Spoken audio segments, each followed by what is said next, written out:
What is going on, everybody? Welcome to another episode of Marvel Pair Up, your weekly, whatever the shows are out and about podcast for all of the Disney Plus shows that we pair up with the history of whatever genre it's in, be it Loki and time travel movies, Hawkeye and Christmas action films, or in this case, Miss Marvel and the teen rom-com genre, where we look at every episode that's coming out and give you a brief history lesson on the influence of the genre and how it is affecting the Disney Plus Marvel MCU shows now. As always, I am your host, Blake Schultz, and with me is Terrence Tatum. Hello, everyone. And Jamie Jirach. Hello. And we are now on episode 5 of Miss Marvel, which is also bringing us to the 2000s. I think another decade similar to the 90s that is very near and dear to our hearts. That is quite literally when at least Jamie and I were coming of age. So I know that we are younger than Terrence. I was dying by that point. It was over for me. Terrence was, as they say, of age. Fine wine. He was pairing with cheeses and crackers, the likes of which we had never seen. Well, let's start off with episode 5. We are in the penultimate episode of Miss Marvel, a show that I'm still loving. I'm pretty confident it is my second favorite MCU show because WandaVision will just simply always be first. And that's just the reality of that world. What did you guys think of episode 5? Oh, it's my favorite of the series. And not to cheat and say we've already watched the finale because we're on episode 5, but it's my favorite of the series. I just thought it was so beautifully executed. It was emotional. I didn't mind there wasn't a lot of action. It really reminded me of the end of Prisoner of Azkaban when it's like, it's me all along. And I just, the great grandparents were just so lovely and hot, and I enjoyed it very much. I could watch Aisha all day. I can watch. Yeah. No, I also loved it. So look, this was a ballsy episode because it doesn't have our title character on the screen for the first 15 to 20 minutes of it. You're like, yeah, Kamala's over there. We're not going to do it. Here's all the stuff in the past, and opening with us in 1942 and even changing the credit roll so that it looks like it would be in that age. Because, they're just leaning all the way into it. But I was invested. I also didn't mind the action because, look, I am of the mindset the comics, for the most part, have action beats, but they're not the entire story. Like, never when you read a comic book is it action from opening page to the ending page. There's a lot of story and a lot of dialogue that is in there. This episode carried pretty much the weight of the entire series, and I was okay with that. What I think I loved the most, and we sort of talked about this in this last episode, is that I wanted Kamala to reveal to her parents who she was, and then just be like, all right, cool. And that's exactly what happened. And Mom was like, wait, all right, cool. Let's do that. And they all kind of had this moment where the multi-generations are sort of together and they kind of absorb that moment together. And I was like, oh, that's pitch perfect. And I also love that we basically had made Damage Control terrible, terrible human beings. Remember when that was going to be a NBC show, I believe?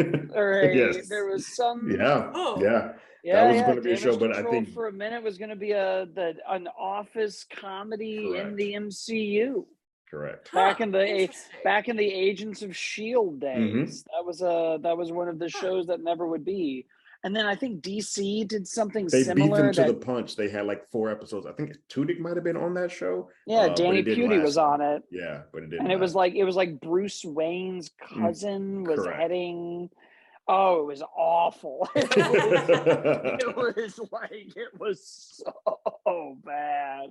But yeah, there was a Once Upon a Time, and I think that's when they just slipped what Damage Control would have become into Spider-Man Homecoming. Never mind. Yeah. Yeah, Powerless was the show. Powerless. Oh my God. Yeah, you gotta go look up Powerless. That is such a relic.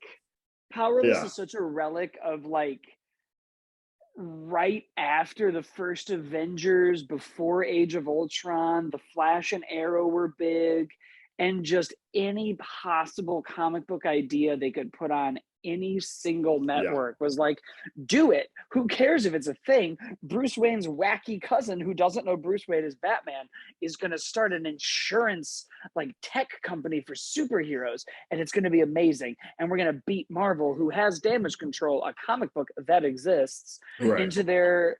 I think their pitch was literally like, we're going to make The Office with like talking heads mockumentary cleaning up these Avengers movies. Honestly, that sounds like it could be good.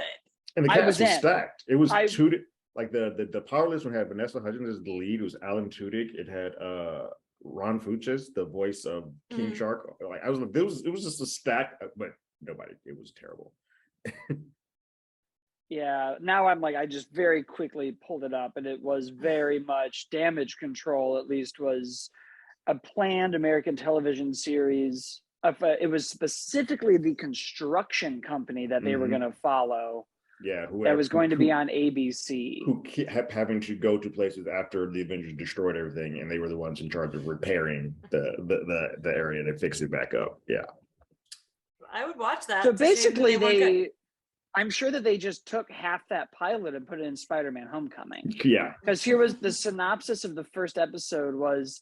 Damage Control will center on the overworked and underpaid cleanup crew of the MCU.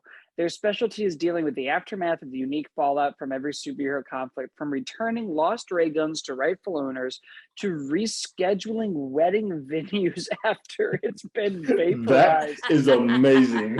Or, and here comes the best one, or tracking down a missing prize African parrot that's been turned to stone or goo.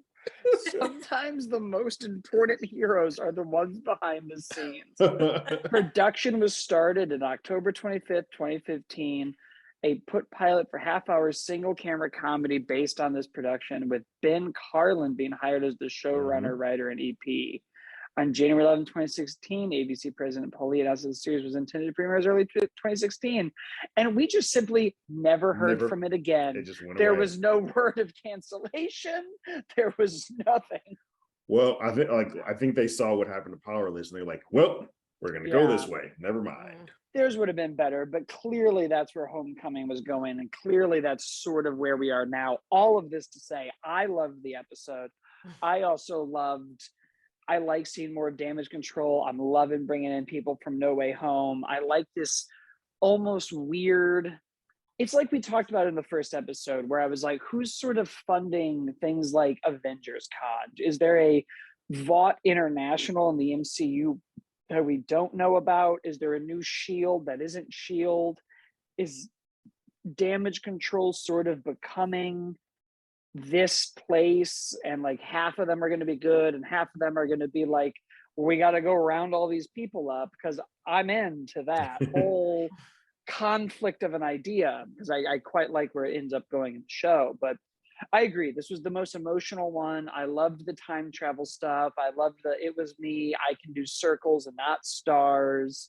The self-sacrifice stuff at the end, or opening this dimension, even just like it felt like a quick go back to the like 2000s Fantastic Four, when we just turned them to rocks and skeletons and vaporized. I was like, that's the kind of weird, random, violent stuff that like 20th Century Fox would just throw into these superhero movies, where the Green Goblin would just be like, and I vaporized you like the Mars attacks Martians. Because it's super torturous and very violent, but you're kind of like, oh yeah, I guess on a Disney show you can kind of get away with that because there's no blood, but that is painful as hell, turning someone to a rock and just disintegrating. I mean, that was like we talked about in our What If episodes. The best parts of those Fantastic Four movies that are not great are these like weird body horror deaths that they always do. That's just like, ooh, we need a little bit more. It's like Ant-Man, where we just vaporize the guy into goo. Yeah. You know, like that lost parrot that we now know about. Oh man. Yeah, I know some people had some issues with the time travel and trying to like make sense of it all, but I am definitely the mindset now where time travel, it is with like, they use it, obviously they play fast and loose sometimes, but I'll accept it, whatever the story is that you're telling me, as long as it makes sense within this series, then I'll accept it. We'll deal with whatever happens in the next series or next movie separately. I wouldn't. time travel in every franchise has existed in has had very loose rules, and I think we're getting into some like Doctor Who, Rick and Morty stuff that's just like, who cares? Yeah. Like we just sort of need a mad scientist to be like, no, it's fine, Kamala, don't worry about it. It's a different universe or it's time travel. It doesn't really matter. None of it matters. It's all fake. Who even cares if these are not your people anymore? They're your people now. Live with it.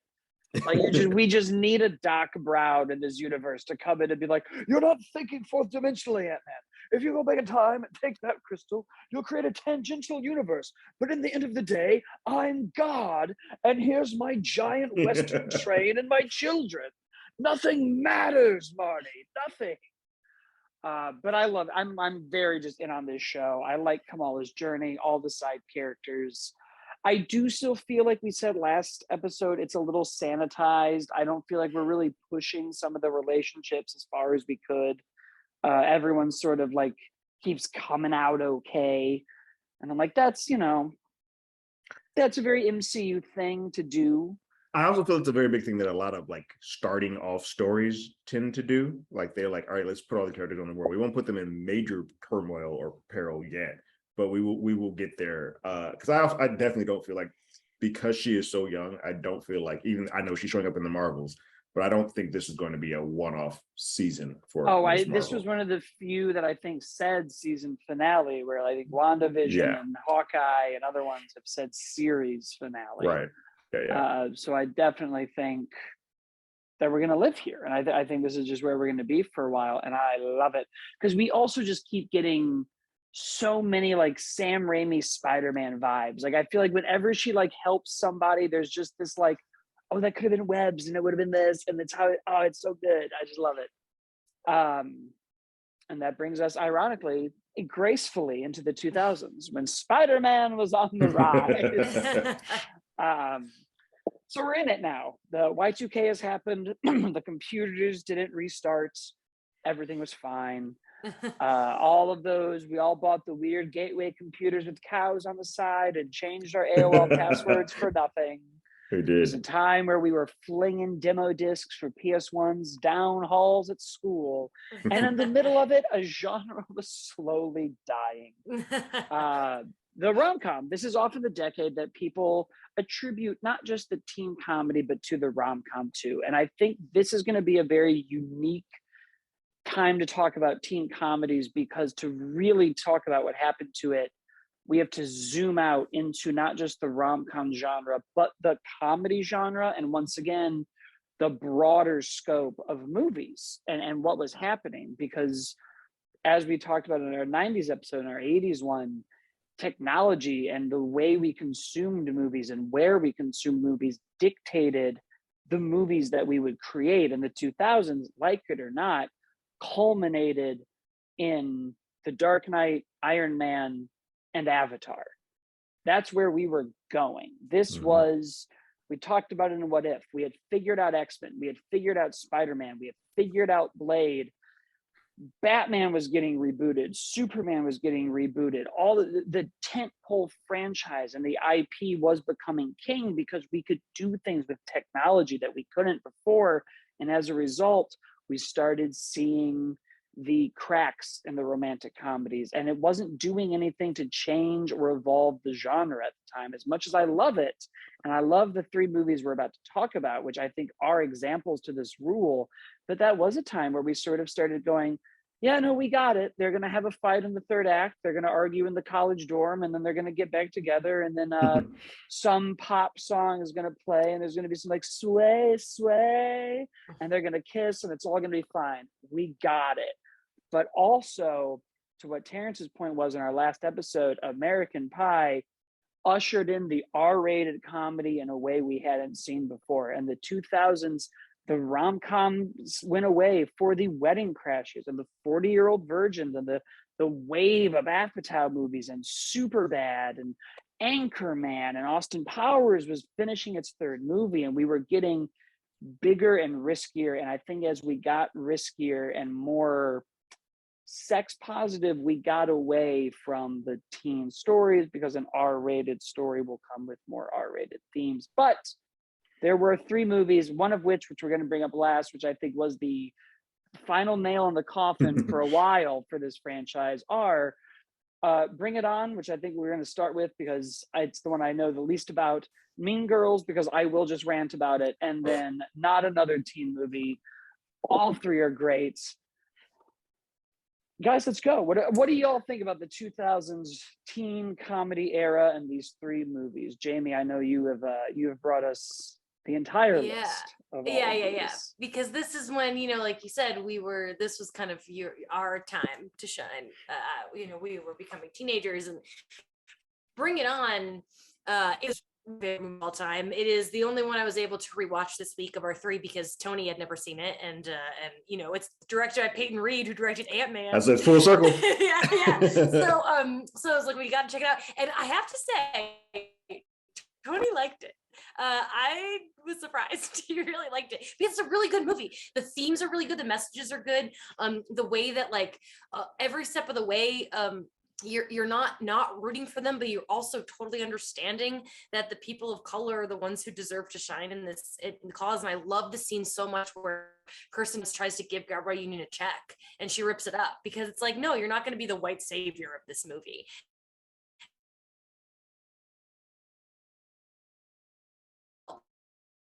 I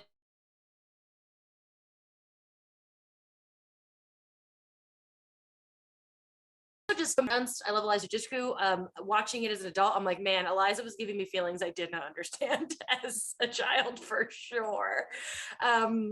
I feel like Eliza's entire career sort of does that, but yes. Between that and Buffy, and Buffy for sure. Like, oh my god. But yeah, I deeply, deeply, deeply love Kirsten. I think Kirsten Dunst is in more of my top 100 movies than any other actor. And two of them are our podcast choices. One of them is a 1999 teen movie, Drop Dead Gorgeous. So anyway, are we just going one at a time? I'll let someone else talk about Bring It On. It's funny with this film because obviously I should have no reason to watch this. It's a cheerleading movie, as I don't care about this movie. But it's smart in that it sort of both spoofs cheerleaders because it's also taking the piss out of cheerleaders and but at the same time, why I do really enjoy this movie. It's one of the first films early back then that starts like, let's talk about cultural appropriation, like right now. Let's have that conversation and the inequalities and all of that type of stuff in the middle of a teen comedy, which was unheard of at that point in time. So I always have Bring It On. This series notwithstanding, this is the only one I watch. Now there's like 6 or 7 spinoff DVD movies or whatever, but this film kind of holds up as one, and I'm like, yeah, you should probably watch that one because it talks about a lot of the things that still are relevant today. Like, this is a movie you pop on today, Jamie just did it, that still there are a lot of things that pop up and you're like, oh, that's still happening. So like the tearing up of the check, the stealing of people of color's cheers and sort of like, this is our thing, and then they sing it, and all of that just coming around. I was like, oh, this is a grimy feeling movie, but I'm glad that somebody's actually putting this on the surface, because at this point, this was a movie that was geared towards a mostly white audience, and kind of slaps them in their face with the white privilege way back before that was a phrase that was used. I remember being a kid and being like shocked by the ending. Being like, and like I definitely learned, like, seeing that movie as a 10-year-old, like, it was educational and but also fun. And Jesse Bradford was adorable and like you wanted to kiss his face. Like, it's just so good. It's one of the few films that, like, I know they always say like you should take your medicine with like put it with sugar. This is one of those ones that does it. Like, there's a huge medicine in this movie, but it's like, we're gonna have some fun doing it. Oh yeah, I think this was a movie that everyone I knew quoted. If it wasn't just like, it's already been, like, every other line in it, just I knew the references before I saw the movie. And to echo what everybody said, it was, I think, one of the first times, it really was the original Addison Rae stealing TikTok dances of our time. And it's really what that was. And like, all of that too, it was also, when you look at it now, it's still very relevant to a lot of things that we're going to start talking about as this genre needs to change, because this addresses one of the problems that I think the teen comedies never did, right? In all of the other times that we've looked at the 90s and the 80s and the 70s and did it all the way back to Without a Cause, we never really got into this kind of idea. And those are the things that's why it stands out. Because as we just said, we hit so many things. I think you cut Terrence right when I went. You froze a bit. Yeah, Blake, you froze for a second. If you want to say what you just said again.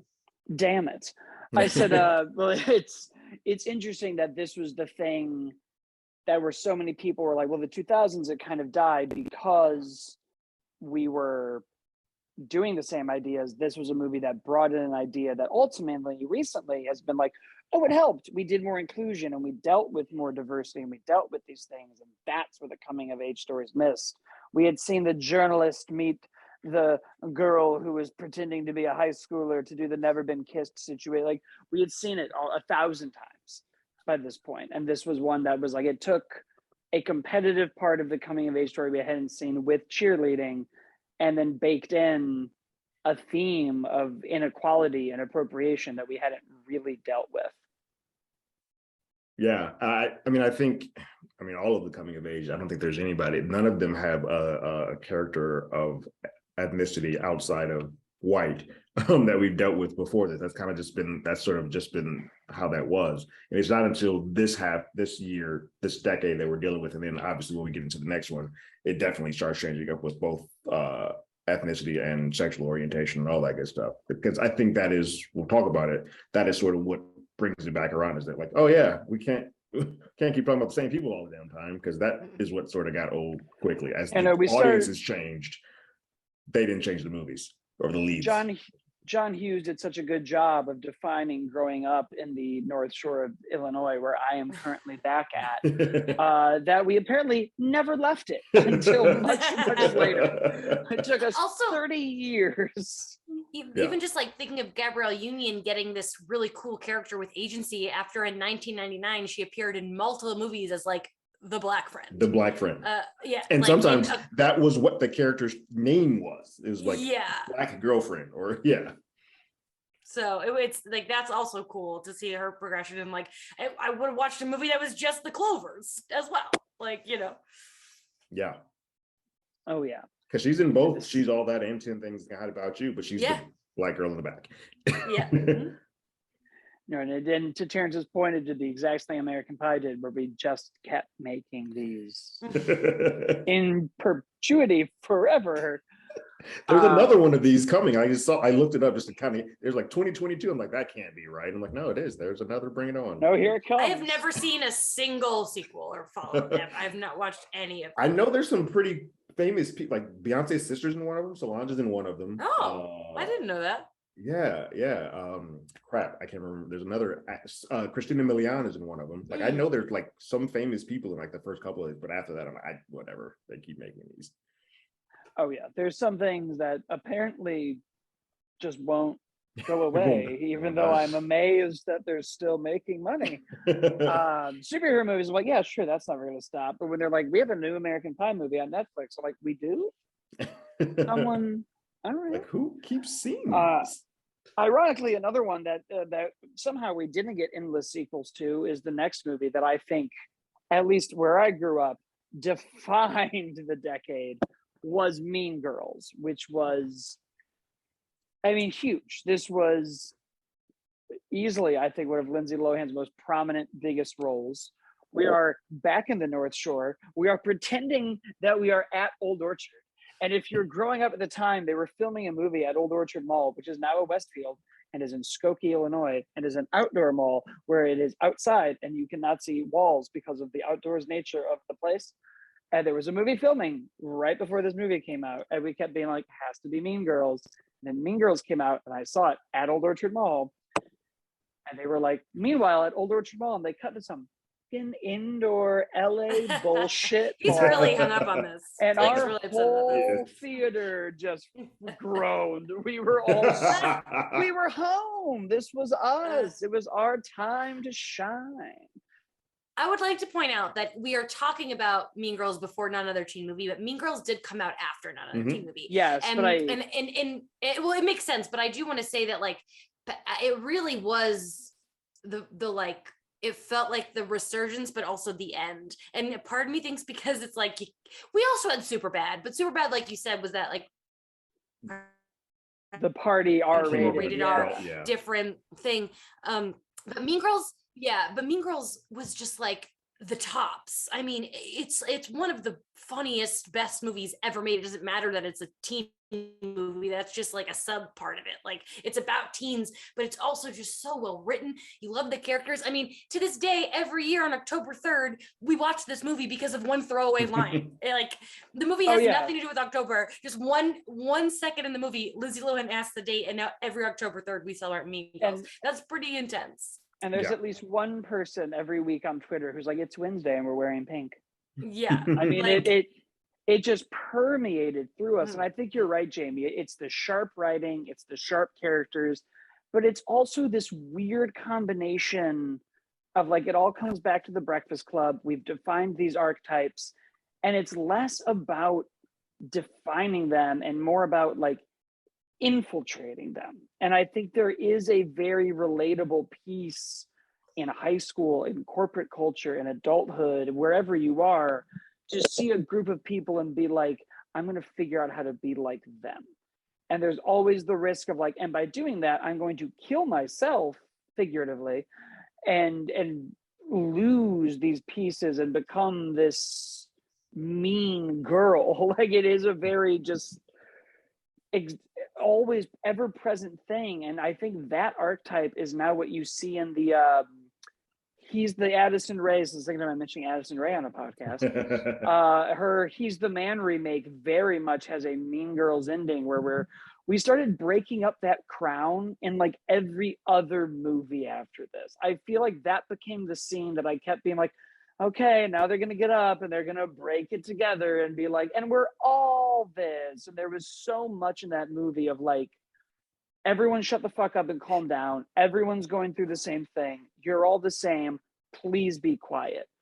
But we also got into like the parents' lives. It was one of the first coming of age movies that dealt with like Tina Fey and Tim Meadows and Amy Poehler's characters and this weird side of the suburbs we hadn't explored with the cool mom who lets you drink. And like, I knew whose mom that was. Like, we all kind of knew who these people were. And I think there was a very real and like extrapolated part of that made that movie work, where it's like, oh yeah, no, I knew which one of my teachers was Tina Fey in this movie. I knew who had the hard summer. I understood. One thing that I really love about this movie is that like it's the first movie we talked about that I remember seeing in theater. Big deal.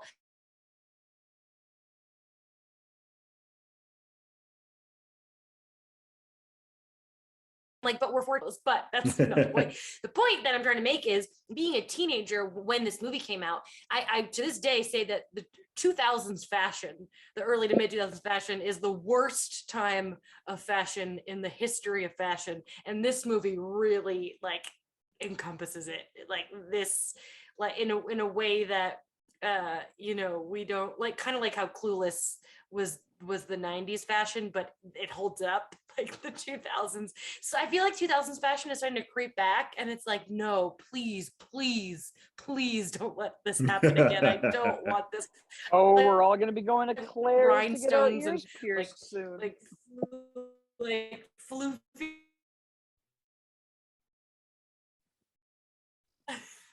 Oh, Claire's. Like, yes. you're frozen in slow motion when you said that, and you were already kind of doing a slow motion thing. I wonder how funny. This recording's gonna turn out. Gonna have some hiccups. I think this was all. It's funny with this movie. I obviously had sort of aged out at this point. This wasn't something that I had wanted to see. I believe I worked at the theater when this came. This was in 2004. So yeah, I was still working at a movie theater. So it was one of those ones where like, oh, we get to watch all the movies for free. I'm like, all right, cool, I go watch this. But Lindsay, I mean, she was on fire at that point. I think she had I know Freaky Friday and Confessions literally came out back to back. So she was like on cloud nine, but none of those movies were something that I cared to go see. And so I was like, all right, I'll go watch this. The only reason that I was interested because Tina Fey was the writer, and I was like, all right, let me see what this is. And then I was smacked in the face with how smart the script was. And then I love Lacey from Party of Five. Like I was a fan already. So then everybody else, I was like, this is a really, really smart script first that happens to also be a teen coming of age story. And I was like, well, then this has won me over. It's sort of like much further down the line, House Bunny sort of fits into that too, where it's like the script is so smart that it is working on levels that a person who doesn't really fit in this wheelhouse anymore, I can still appreciate. And this is one of the first times where, as I had aged out, I was like, I still do like these coming of age movies. They still hit me. I think this movie did that for a lot of people. If you were like kind of in doubt of that genre, or if you were like hung up on like the chick flick, whatever, like this was the movie that would like none of it mattered. It was just so good. Yeah. I think it was also one of the only coming of age movies, at least that we've talked about, where the main character is like a very literal outsider. Like she's coming in and knows nothing about the culture and nothing about high school. And she's almost studying everybody and keeps relating it to like, oh, if we were in the animal kingdom, it would be this. And like, that's also a very unique way to come at this genre that we hadn't done, of almost doing like it's almost the Man Out of Time. Because most of the time, those teens, when they do that, they're like, oh, this person's awkward. That's because they're just outsider, or they're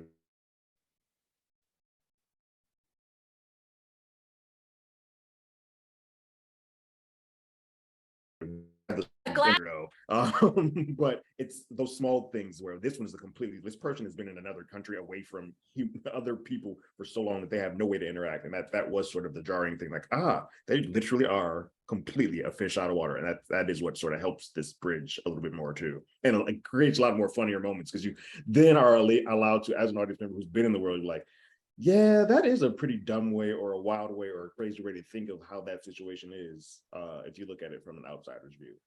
Yeah, it's a great movie. It's perfect. It just needed to be shot outdoors at Old Orchard Mall. But then, to Jamie's point, Mean Girls in many ways marked the end. I can't think of too many giant coming of age movies before its resurgence in the 2010s. Like maybe Juno, but that's also like its own genre. That's a separate genre. Yeah. Like it's still about teens, but like it's working on a different level. Well, and also, you get into like, what does the death of a genre mean? Like they talk about the death of the Western, but like we make Westerns every year. We talk about like, you could argue that now the R-rated, like the sex comedy is gone. We don't make American Pie type movies that open wide anymore. That doesn't happen.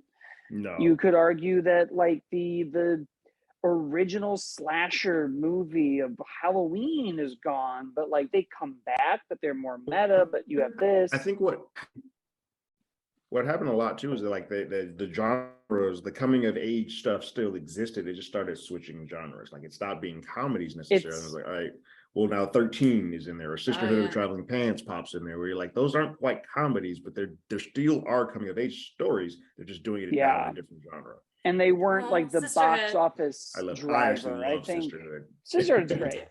I read all of those books in high school. But I think so much of the, like when we say the death of a genre, it's really almost the changing of guard of who is like the king of it. Like right now it is the superhero movie that's driving the box office, and it's driving audiences, and it's driving Twitter and TikTok conversations. And for so long it was musicals, and then it was Westerns, and then it was spy thrillers, and then it was teen comedies, and then it was the IP. But as often, usually around like to why we're, time is a flat circle, we're going to go a little bit before Mean Girls, because oftentimes the death of the genre is evoked by, with the really one exception being Scream and the slasher genre, where it did the opposite, is when we do the parody. And we talked about Cruel Intentions last time, and that team went on to make Not Another Teen Movie, the scary movie of the teen comedies. It also may have started the Title's Not Real comedy. I don't even know what to call it. Parody. The like, meet the Spartans and it's 300, or like the 40-year-old version knocked up super bad, like whatever the hell that long dumb movie title is called. Yeah. These fake dollar bin scary movie wannabes, but not another teen movie is still very good. It's not one of those. It's in the scary movie category.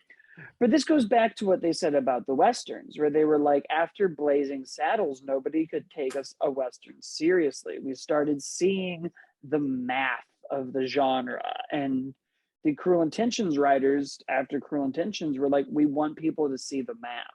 And we don't think they saw it clear enough with Cruel Intentions. So we're going to go kill the genre with our next project. And then Chris Evans showed up and they did it.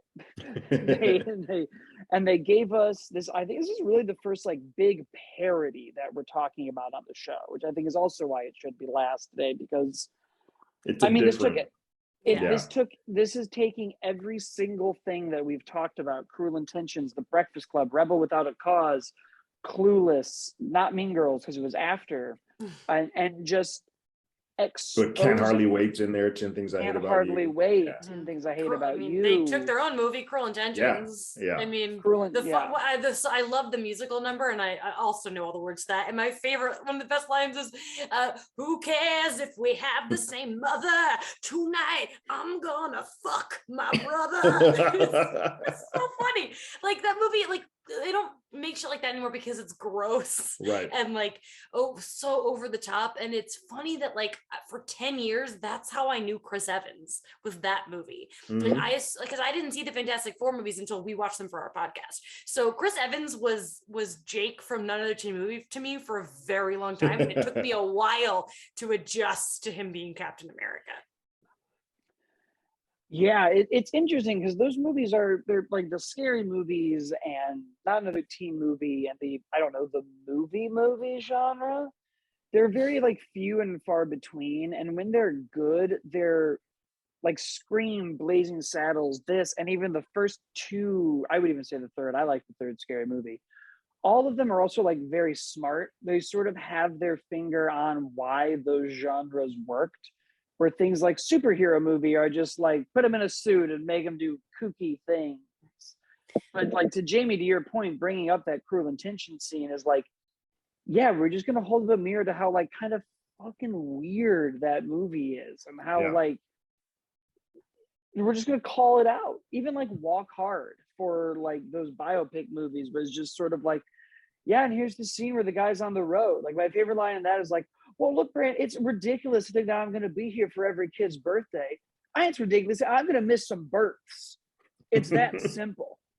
And it's like, yeah, that's how these movies kind of started to feel once you start seeing they erode a bit. And I think by the time we got to Not Another Teen Movie, we were like, no, yeah, we see this math well enough that a smart enough script will just be like, hey, all that stuff you've been relating to, it's stupid and crazy. Right. And we're going to crank it up to 20. Yeah, we're going to put it times 10,000. We're going to paint by numbers this thing and we'll have a ball. And we're going to be offensive as hell. And here we go.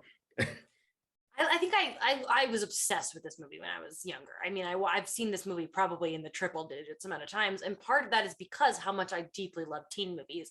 And I'm someone who likes when they make fun of shit I like, because that's extra funny to me. I'm not sensitive. Make fun of my shit because it's funny. And you'll get and it's probably stuff that you would have joked about too. And you get the joke because you're in on it. Yeah. Yeah. And like, they're just, it's, like I said earlier, like when she's like, not her, she's got glasses and a ponytail, and that is because like Rachel Lee Cook, really, like you're like gorgeous. She's beautiful, gorgeous woman with that was glasses. Every '80s movie was like Molly Ringwald. Ew. Yeah. You got the guy with spiked tips doing like problematic accents, and it's like, yep, we just left. Which I hadn't seen like half the John Hughes movies before I saw this, and I was like, yeah, what that guy's doing is weird. And I'm like, oh, what that guy's doing is just what they were letting them get away with in the 80s. Yeah. That's what we're doing here. The guy who plays the Ducky character, the crazy obsessed best friend, is friends with Tony, and I met him at a party, and I wasn't gonna say anything because like it's weird. We live in LA. You don't like I saw your movie 20 years ago, but like it kind of came up organically, and I was like, you did a really good job of playing the Ducky character who fucking sucks. I was like, you sucked in that movie, but like because you were supposed to. I appreciate that. Because I've said it before and I'll say it again. I fucking hate Ducky. He's the worst. Yeah. And there's so many just well-known people in this movie, and then this is a movie too that like I definitely had the who's who of who I had a crush on at that point in time. Like all the like Jamie Presley is in this. I was like, what is happening? This is unfair that all of these beautiful people are in this movie. And then we get to, and this is the first time I think I had seen Serena Vincent when she was not a Power Ranger, because she was a Power Ranger for a minute. And she's in the foreign exchange student, and I was like, oh, this movie just does not care. Her name is just Areola in the entire. Cool. Yeah, she's just walking around naked, butt ass naked the which whole is time. like, yeah, that's how like we've talked about that American Pie scene. It's like, yeah, it's ridiculous how heightened we made this. It is. And it's funny until you kind of do that parody of it. Like, I think this is where we get into a lot of the like don't relate to problematic stuff. Like you need to kind of have that media literacy of like, you don't really want to be like BoJack Horseman or Rick Sanchez, right? Or these people, but until you really like hold up that mirror, sometimes you are like, no man, we're all gonna be like the American Pie guy. It's like to the next step. And then they make a movie like this and you're like, maybe we shouldn't do that. Yeah. It was very easy. Still to this day, one of my favorite moments in this entire movie is the two black men at the party, and they realized like, oh crap, you're here. Crap, I gotta go, man. My bad. I'm gonna take I can't think of the actor's name, but I know he's Kenny from The Cosby Show. Deion Richmond. Thank you. He's in Scream 3 too. Yeah, he's fantastic. He's so funny in that movie. And like, oh, it's so painfully true. It is. And all of those like super height, like even Blazing Saddles is funny for the same reason. But there's something great about just like taking it up to a 12. And just be like, see how insane this is. It's such a hard line to walk because like 9 times out of 10 those movies don't work, but when they do, it does make you too well. You start going back because you do start watching the movies after and you're like, yeah, whatever. You start making the jokes yourself. You start writing the next Not Another Teen movie. What's crazy is though, because I'm watching this type of film, I don't, considering how PC everything is now, these parodies could not come out today because they don't care who they offend. They're going all the way in it. But I don't think you could do it as like heightened, but I am surprised. Like I think it's evolved. That genre has evolved into just like meta. Like I think the new version of that is Deadpool, where it's like instead of like making these crazy heightened jokes, it's just pointing out the absurdity, which is also fun. But I am sort of like I think The Boys recently announced like their next spinoff is going to be like it's The Boys meets Hunger Games meets American Pie, and we want to make an R-rated teen comedy with superpowers. And I was like, yes, that should exist. And that's going to be fantastic. I was like, I'm amazed that hasn't happened yet. Right. But yes. And then I know we did superhero movie with like Dragonfly or whatever, and it was dumb. And I was like, man, I'm surprised we haven't gotten like a really smart. Maybe it is The Boys. Boys is probably maybe I said The Boys. I think is that spoof. It's still good, and I think that's why it's not being labeled as a spoof. But it does take a piss out of pretty much every form of the superhero genre. I mean, they do a lot of more like political satire through that lens too. It isn't. We're not just like deconstructing a genre. We're like also making a point. Yeah, but I'm very surprised that we haven't had that yet. I mean, like we had the world has had that whole Ant-Man up Thanos talk, and then that's literally brought up in Boys. So that is pretty much the satire of the superhero genre at the moment. Yeah. Well, it hasn't killed it, so so we haven't quite done that yet. But you're right. I don't think we're gonna get so big and offensive, but if anything, now you would do it and make it like 10 times as PC, and that would be the joke. It would be a more you're tiptoeing around. Right. That would be the way to deconstruct it now, would be the like, tiptoe around everything. But that would it's a fine line. It's hard to do that kind of stuff because you're either going to be stupid, offensive, or brilliant. And those are your 3 options. Yeah. And then the genre died. It was gone. But, you know, I think we what are we going to do for the next episode? Well, luckily, Jamie, time has not stopped. Blake froze again. I know. There he is. I said, luckily, time has not stopped. But I don't know. We talked about this a little bit in the last '90s one. I think these later the '90s and 2000s at least aren't like thematically don't really connect to what we're doing in Miss Marvel as much. We don't have a lot of, she's not parroting the genre. We don't really have like even Mean Girls was almost a satire with how heightened it got. Like we kind of just got to that place, but the show is still great. So the rom-coms or the teen rom-coms are still coming. And we will see you guys very soon for the finale, because again, time is a lie. And as always, you can leave us a review on iTunes. The show's at Hollywood ADI. I'm at, as always, Blake. Terrence is at Terrence Tatum, and Jamie is at Jamie Jirac. And we will see you guys all very shortly.